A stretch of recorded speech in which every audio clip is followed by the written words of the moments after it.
Day in a life is a Siemens Wife Collection Specialist, full-time mom, content creator na hindi nga tumitigil hanggat hindi tayo mayaman, anak baka. Alam ko naman na-miss nyo yung voiceover ko mga mare, kaya ito na nga yung inaantay yung mini vlog natin for today's video. Ito ngayong araw na labada day namin mga mare, pero sabi ko nga kay mister, ay unahin niya na munang hiwa-hiwain yung sigarilyas at saka bok choy dahil maggugulay nga kami for today's video, anak baka. Dahil wala na nga kaming pang laundry mga mare, kami na nga yung maglalaba dahil 400 din yan pag pinalaba mo sa laundry. Alam nyo kasi, pag nakabakasyon yung mga marino natin ay nuko, sobrang gagastos nila. Alam nyo naman mga mare, pag bagong baba sila ay nuko, parang kumakandidatong kagawa din naksyutan. Kaya nga after ng isang buwan or after a month and a half mga mare, ay nuko, tignan mo yung wallet nila, piso na lang yung laman. Chares! At nanay ka na ng hangin.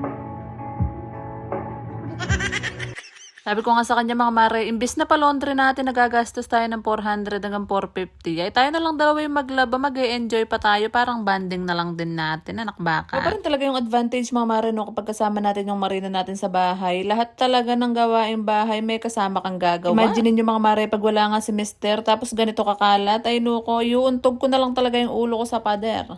Chares! Sa lahat kasi ng gawain sa bahay mga mare, ayoko talaga naglalaba dahil nahihirapan talaga akong yumuko-yuko lalo na pag nagbabanlaw ako. Wait lang mare, commercial muna tayo. Magpapakit nga muna yung kumare nyo sa camera. Baka naman may makadiscover sa atin, kunin tayong artista. Chares. Biruin mo, nagtatrabaho ka ng Monday to Friday mga mare, tapos yung rest day mo ng Sabado paglalabahin ka lang, anak baka.